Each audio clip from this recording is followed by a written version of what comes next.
नमस्कार, चर्चा में आपका स्वागत है। मैं हूं विकास सिंह। कोविड के खिलाफ देश निर्णायक दौर में है। अगले कुछ हफ्तों में देश को वैक्सीन मिल सकती है। प्रधानमंत्री नरेंद्र मोदी ने आज सर्वदलीय बैठक के बाद कहा कि अगले कुछ हफ्तों में देश को वैक्सीन मिल सकती है। आज हम चर्चा करेंगे, लेकिन चर्चा से पहले देख लेते हैं प्रधानमंत्री ने अपने संबोधन में क्या कुछ खास बातें कही। कॉन्फिडेंस लेवल बहुत ही मजबूत है जी। अभी अन्य देशों की कई वैक्सीनों के नाम बाजार में हम सब सुन रहे हैं, लेकिन फिर भी दुनिया की नजर कम कीमत वाली सबसे सुरक्षित वैक्सीन पर है और इस वजह से स्वाभाविक है पूरी दुनिया की नजर भारत पर भी है। 8 ऐसी संभावित वैक्सीन है जो ट्रायल के अलग अलग चरण में और जिनकी मैन्युफैक्चरिंग भारत में ही होनी है।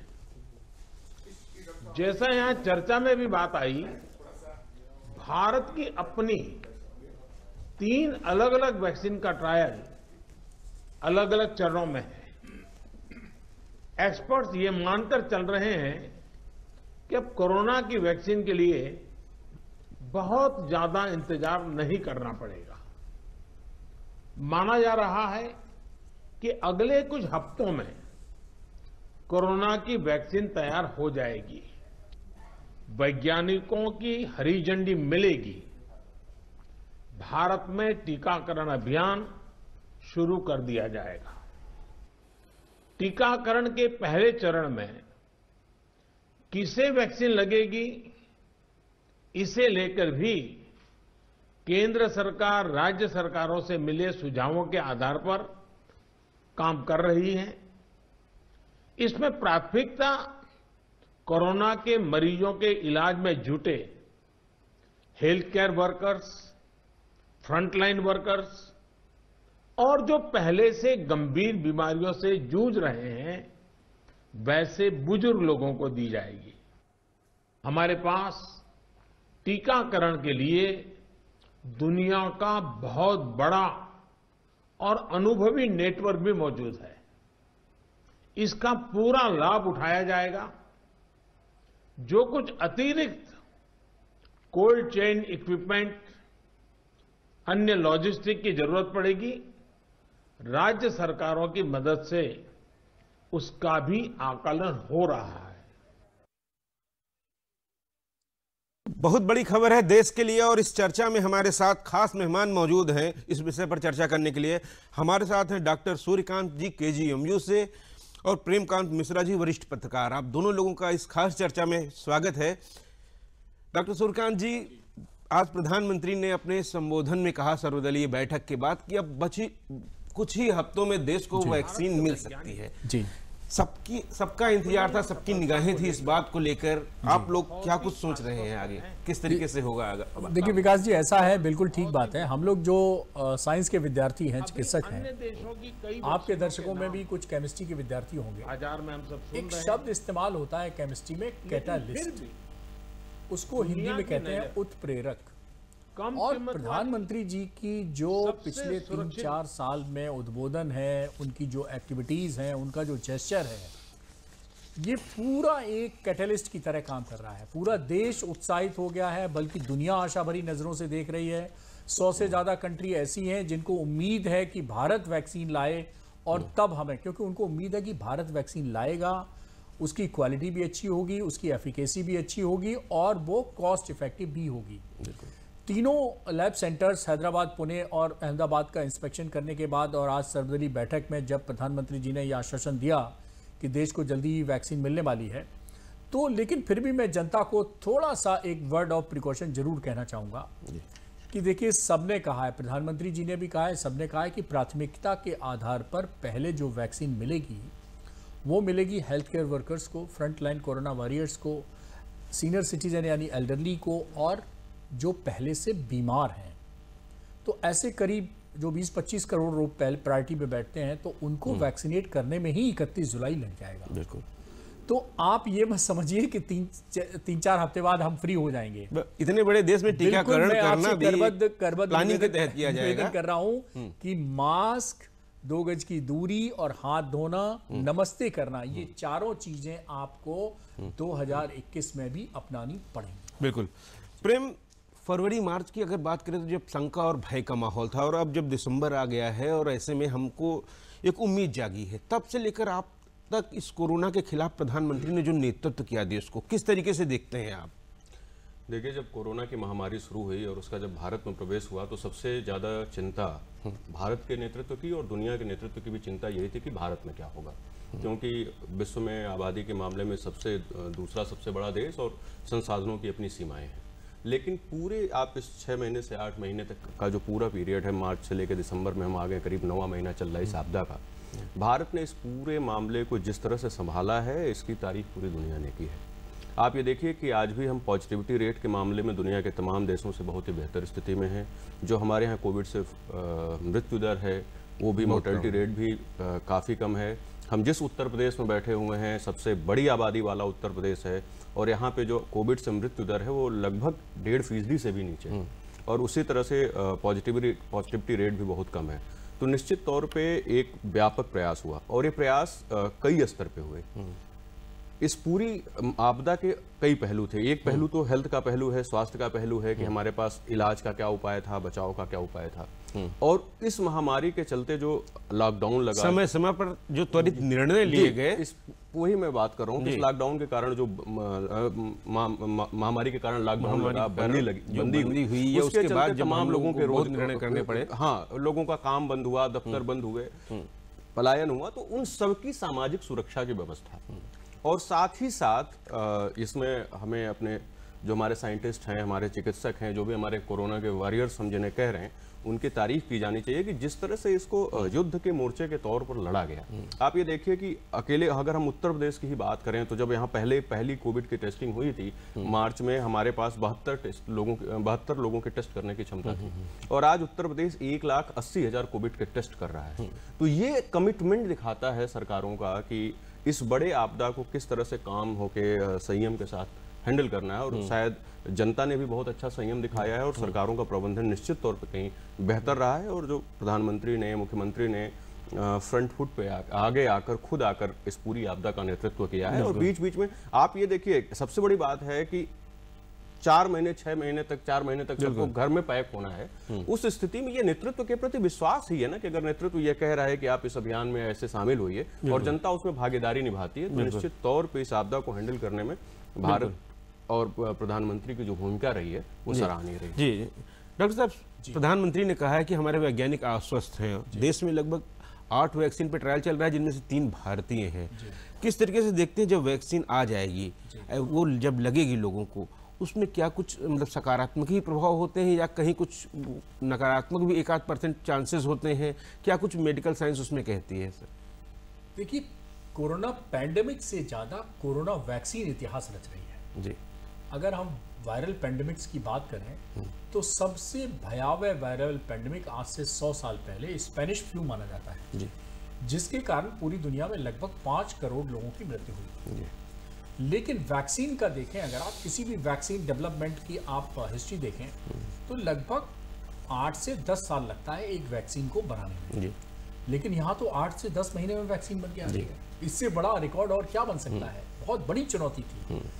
और जैसा अभी प्रेम जी कह रहे थे कि कितनी शिद्दत के साथ और कितनी स्पीड से हमने मुकाबला किया है, तैयारी की है, कि जिस देश में 73 आज़ादी के 73 साल बाद एक national institute of virology Pune हुआ करता था, आज 2200 लैब में वायरस की कंफर्मेटरी जांच हो जाती है। 9 महीने के अंदर 2200 वायरस की लैब तैयार कर देना, ये बहुत बड़ी चुनौती है।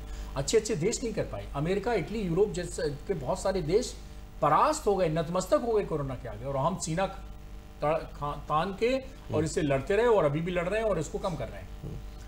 दूसरी बात, वैक्सीन की क्या खास बात है कि स्वदेशी होना। बिल्कुल, पहली बार स्वदेशी वैक्सीन भी आ रही। दुनिया में लगभग 100 वैक्सीन ऐसी हैं जिनका ट्रायल चल रहा है, उसमें से 17 वैक्सीन ऐसी हैं जो फेज 3 ट्रायल में चल रही हैं। सब कुछ वैक्सीन अभी भी जैसे इंग्लैंड वालों ने उतारी है, वो इमरजेंसी यूज के लिए, सबसे पहले इमरजेंसी यूज के लिए उतारी जाती है। तो हमारे यहाँ भी उन 3 में से कोई एक वैक्सीन सबसे पहले आएगी। हो सकता है सीरम इंस्टीट्यूट को नहीं किया है, कोवाशील्ड वाली आए या उसके बाद कोवैक्सीन आए, तो ये भी इमरजेंसी उपयोग के लिए उतारी जाएंगी। तो मुझे ऐसे लगता है कि पहली बार चिकित्सा के क्षेत्र में, विज्ञान के क्षेत्र में, रिसर्च के क्षेत्र में इतना स्पीड से और इतना चुनौती भरा कार्य हुआ है। वाकई में देश का नेतृत्व सराहनीय है, देश के वैज्ञानिक सराहनीय है, देश की जो व्यवस्था इतनी सुदृढ़ हुई है। जैसा अभी प्रेम जी बता रहे थे, हमारे उत्तर प्रदेश में भाई हमारा किंग जॉर्ज मेडिकल कॉलेज सबसे पहले हम वायरस की जांच करते थे, जांच की सुविधा प्रारंभ की सबसे पहले हम आपने सुविधा प्रारंभ की थी, और हम जांच लेते थे कंफर्मेशन के लिए, हम पुणे भेजते थे पहले। बिल्कुल। फिर हमने 70 पर डे से शुरू की। आज हमारे किंग जॉर्ज मेडिकल कॉलेज में ही 6000 पर डे की जांच हो रही है, और पूरे प्रदेश में तो जैसे बताया लगातार KGMU में 24/7 लगातार जांच होती रही। और हमने बराबर देखा कि आपके यहाँ आप लोग किस तरीके से कोरोना मरीजों की सेवा करते रहे। कई बार संक्रमित भी हुए, लेकिन 2-2 बार हुए, और उसके बाद आप लोगों की सेवा सराहनीय है।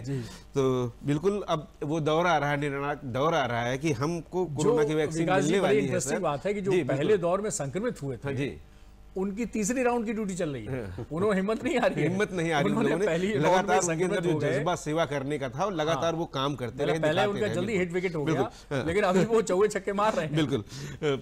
प्रेम, इतने बड़े देश में टीकाकरण, प्रधानमंत्री ने कहा है कि राज्यों के साथ मिलकर उसकी नीति तैयार की जाएगी।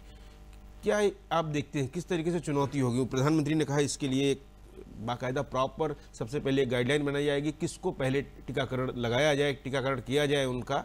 आप किस तरीके से देखते हैं इसे?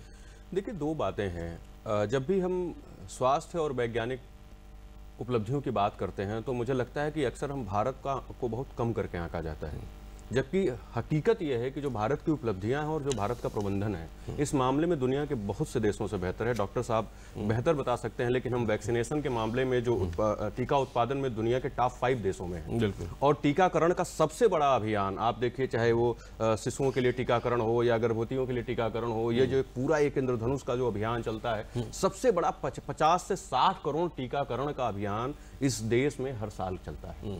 तो हमारे पास एक सिस्टम है। कोरोना के साथ चुनौती यह है कि उसमें हमारे पास एक लक्षित वर्ग है, इसका दायरा व्यापक है। तो इसमें राज्यों की भूमिका बहुत महत्वपूर्ण होगी कि जिसकी बात प्रधानमंत्री ने कही कि हमें राजनीति और अफवाहों से परे उठकर इसको एक व्यापक लक्ष्य के तौर पे आगे बढ़ाना होगा, तो वो बहुत महत्वपूर्ण होगा।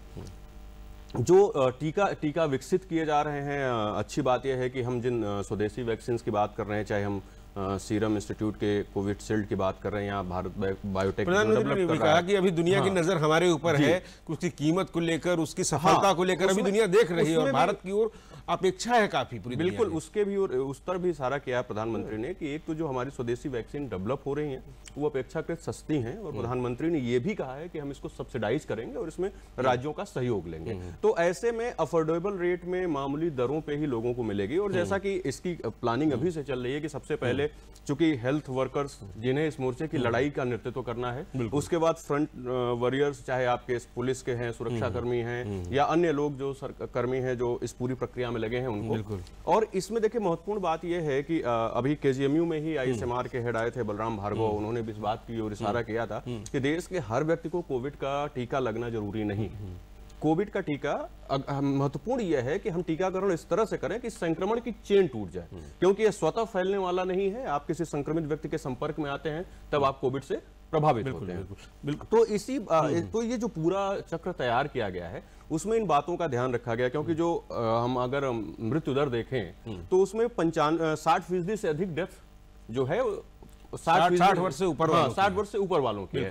और अगर हम 45 साल को भी मिला लें, 45 प्लस को अगर हम बात कर लें, तो हमारा ये आंकड़ा 80 से 90% हो जाता है। तो प्रधानमंत्री ने कहा है कि जो गंभीर मरीज रोगी हैं, तो इसको चार हिस्से में बांटा गया है कि पहला हेल्थ वर्कर, दूसरा फ्रंट वर्कर, तीसरे स्तर पे 50 वर्ष से अधिक के लोग, और चौथे स्तर पे 50 वर्ष से नीचे के वो लोग जिनको एक से अधिक बीमारियां हैं। बिल्कुल डॉक्टर साहब, हम संक्रमण छोड़ सकेंगे। दुनिया भर की निगाहें, प्रधानमंत्री ने कहा हम लोगों के ऊपर हमारे वैज्ञानिक लड़कियों के ऊपर जिस तरीके से स्वदेशी वैक्सीन आएगी और उसकी कीमत को लेकर प्रधानमंत्री ने कहा है कि जन स्वास्थ्य सबसे पहले देखा जाएगा, उसके बाद कीमतें तय की जाएंगी राज्यों के साथ मिलकर। किस तरह से देखते हैं आप? अब देखिए, हमारी जो स्वदेशी वैक्सीन है वो अभी चर्चा में आ रही है कि 100 रुपए की होगी। अब बताइए 100 रुपए की आज के ज़माने में क्या कीमत है? 100 रुपए के तो अभी 2 किलो आलू आ रहे थे मेरे ख्याल से। तो मैं आपको बता दूं, अच्छा अभी प्रेम जी बहुत अच्छी बात बता रहे थे कि देखिए क्या है कि वैक्सीन के प्रमुख 3 उद्देश्य हैं। एक तो सबसे पहले, हालांकि मृत्यु दर हमारी कम है, फिर भी इस मृत्यु दर को और कम लाना, नंबर 1। नंबर दूसरी बात कि अगर बीमारी हो भी जाए तो उसकी सीवियरिटी ज़्यादा ना हो, मतलब मरीज को दिक्कत ना हो। जैसे एसिम्प्टोमेटिक या माइल्ड केसेस होते हैं वैसे हो जाए, घर में होम आइसोलेशन में हो जाए और 2 हफ्ते के अंदर आप बिल्कुल फ्री हो गए, 17 दिन में बिल्कुल ठीक हो गए। और तीसरा ये है कि इसकी चेन को तोड़ा जाए। ये 3 उद्देश्य हैं। अब एक इन्फेक्टेड पर्सन यूजुअली 2 से 3 के बीच में ऑन एन एवरेज 2.5 के करीब लोगों को संक्रमित करता है। तो अगर आपने एक को वैक्सीनेट किया, इसका मतलब कम से कम वो 2 को प्रोटेक्ट करेगा। वहां पे उसकी चेन बिल्कुल बिल्कुल इसी चीज को हम आपसे समझना चाहते थे, अपने दर्शकों को समझाना भी चाहते थे। मैं आपको यही मैथमेटिक्स समझाना चाह रहा हूँ कि एक आदमी को आपने वैक्सीनेट किया, यानी एक आदमी प्रोटेक्टेड हुआ, तो अगर ये इन्फेक्टेड होता तो 2 को और करता तो वो 2 प्रोटेक्ट हो गए। तो एक टीकाकरण से 2 प्रोटेक्ट होंगे। तो इस तरह से ऐसा मानना है, ऐसा उम्मीद है, और फिर इफेक्टिवनेस मान लो 90% है, तो इस 2 को हम 1.5 मान लें, तो हमें ऐसा लगता है कि ये कैलकुलेशन रफली आता है कि 50-60 करोड़ लोग भी अगर 135 करोड़ में हम वैक्सीनेट कर लेंगे तो हमारा शायद काम चल जाएगा। जी बिल्कुल बिल्कुल, ये महत्वपूर्ण बात होगी। प्रेम, वैक्सीन लॉन्च होने के बाद प्रधानमंत्री ने कहा है एक ऐप बनाएंगे, कोविन ऐप बनाएंगे, उसके द्वारा उसकी स्टॉक के बारे में, उसके वैक्सीनेशन के बारे में पूरी जानकारी मिलेगी। टेक्नोलॉजी का पूरा प्रयोग करेंगे, उसमें पारदर्शिता के साथ टीकाकरण किया जाएगा। देखिए, ये इसलिए महत्वपूर्ण है कि भारत की लोकतांत्रिक व्यवस्था में कोई ऐसा मुद्दा नहीं है जो राजनीति से परे हो, और स्वास्थ्य जैसे गंभीर विषय भी कभी भी राजनीति की धारा से बाहर नहीं गए हैं। तो इसलिए सबसे ज़्यादा जरूरी, और खासकर जब एपिडेमिक है, एक पैनिक की स्थिति होती है, तो उसमें हर व्यक्ति ये चाहेगा कि उसका टीकाकरण पहले हो। तो वैसे में अगर पारदर्शी व्यवस्था होगी, सबको पता होगा कि कितनी वैक्सीन बन रही है, किसको लग रही है, जिसको लगाया जा रहा है उसके चयन का आधार क्या होगा, तो इससे निश्चित तौर पे जनता में भी एक जागरूकता होगी और इस व्यवस्था को ठीक ढंग से लागू करने में मदद मिलेगी। और डिजिटल तकनीक तो हमारे लिए प्रधानमंत्री ने पिछले 5 से 6 सालों में जिस तरह से उपयोग किया, हमने देखा है कि केवल ऑनलाइन सब्सिडी भेजने से जो है हजारों करोड़ रुपए की बचत हुई। और आप इस कोविड के इलाज में भी देखें कि उत्तर प्रदेश सरकार ने लॉन्च किया है, आरोग्य सेतु ऐप है, बिल्कुल, कि नेशनल एक्सपर्ट ग्रुप बनाया है जिसमें केंद्रों के और राज्य के एक्सपर्ट उसमें शामिल भागीदारी है। स्वाभाविक सी बात है कि ये लड़ाई अकेले नहीं लड़ी जा सकती, और वैसे भी भारत का संघीय ढांचा है जिसमें राज्यों की भी उतनी ही भागीदारी है। तो ऐसे में ये लड़ाई दोनों को मिलकर ही लड़नी होगी। इसलिए जो ग्रुप हैं उसमें राज्य भी शामिल हैं, उसमें केंद्र के भी विशेषज्ञ शामिल हैं। तो इसलिए इसकी एक पूरी प्रक्रिया तय की जा रही है कि जो वैक्सीनेशन हो वो हम जो जिस लक्ष्य की ओर इशारा डॉक्टर साहब कह रहे थे कि उस लक्ष्य को भेदने में सफल हो। और देखिए, एक महत्वपूर्ण बात यह भी है कि आप देखिए कि तमाम जगह सीरो सर्वे जो हो रहे हैं उसमें यह पाया जा रहा है कि ऑलरेडी 20% 22% आबादी में एंटीबॉडी बन चुकी है। हालांकि जो एक बार कोविड प्रभावित हो गया दोबारा नहीं होगा ऐसी गारंटी नहीं है, लोग प्रभावित हो रहे हैं, लेकिन फिर भी हम एक मान के चलते हैं कि एंटीबॉडी होने के बाद बताकर साहब ज्यादा अच्छा बताएंगे, इसके खतरे थोड़े कम होना चाहिए, कम हो जाते हैं अगर अच्छी एंटीबॉडी बनती है तो इसलिए अगर हम 25-30 करोड़ 40 करोड़ वैक्सीनेशन अगर अगले 6 महीने 8 महीने में कर ले जाते हैं तो हम शायद एक बड़े खतरे से उबरने की ओर होंगे। डॉक्टर साहब, एंटीबॉडी जब इंसान के अंदर बनती है तो कितनी होनी चाहिए, किस प्रकार से होनी चाहिए?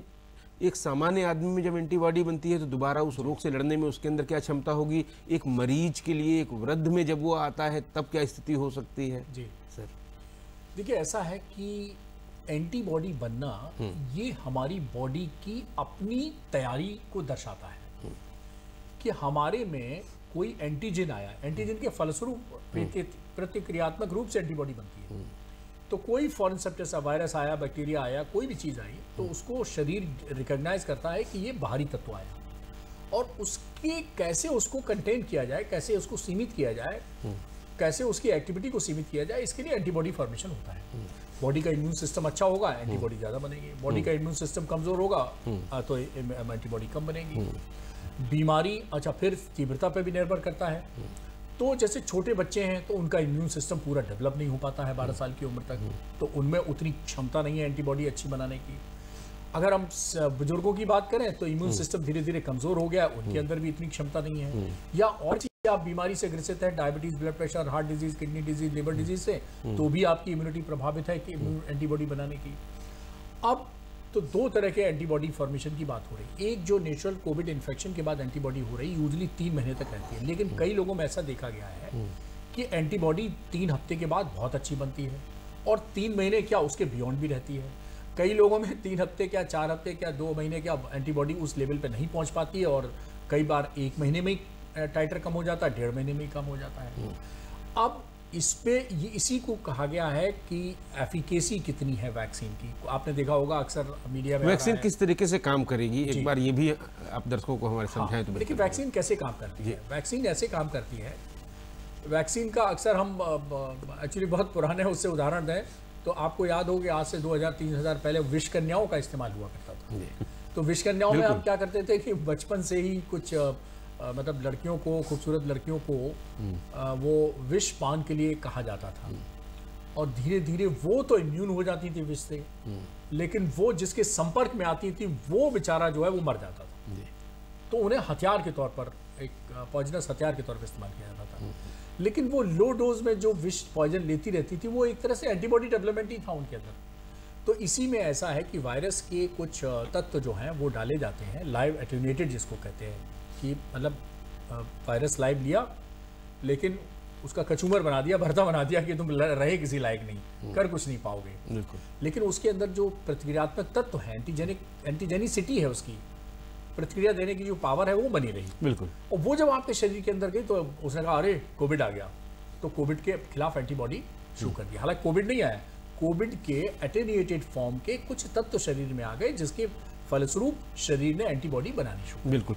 प्रेम, टीकाकरण को लेकर प्रधानमंत्री ने सभी राजनीतिक दलों से, सभी लोगों से, पूरी जनता से जन सहयोग मांगा है, क्योंकि आमतौर पर जब भी इस देश में टीकाकरण होता है ढेर सारे भ्रम पैदा किए जाते हैं, ढेर सारी बातें कही जाती हैं। उसको लेकर आप क्या कहेंगे? बिल्कुल, हम लोगों ने देखा है कि टीकाकरण के तमाम अभियानों में जो सामाजिक टैबू हैं, जो अलग अलग तरह के अंधविश्वास में एक बड़ी समस्या बने हैं, और इसमें ये समस्या न बने इसीलिए उन्होंने राजनीतिक दलों, सामाजिक संगठनों और जन जागरण की अपील की है।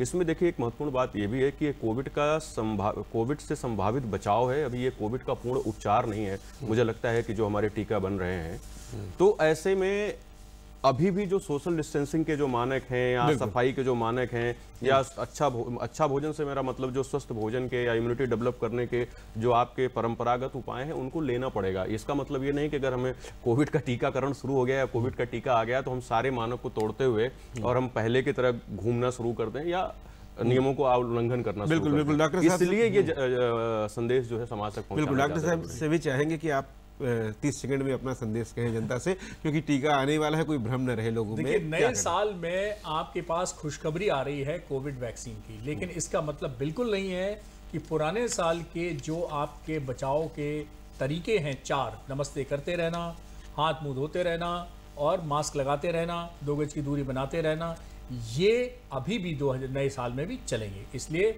नए वैक्सीन का स्वागत करिए, लेकिन पुरानी बचाव के जो तरीके हैं उनको अपनाते रहिए। तो बिल्कुल आप लोग बेहद सावधानी से रहें। अभी कुछ ही हफ्तों में हम लोगों को एक बहुत ही अच्छी खबर मिलेगी, लेकिन तब तक के लिए, जब तक कि टीकाकरण पूरे देश में नहीं हो जाता है, आप लोगों को सावधानी बरतनी होगी, एहतियात बरतना होगा। आज के कार्यक्रम में आप लोगों का चर्चा में भाग लेने के लिए बहुत बहुत आभार। तो इसी उम्मीद के साथ कि आने वाले दिनों में कोविड के खिलाफ लड़ाई में पूरा देश हमारा जंग जीतेगा। मुझे दीजिए इजाज़त, नमस्कार। बहुत बढ़िया।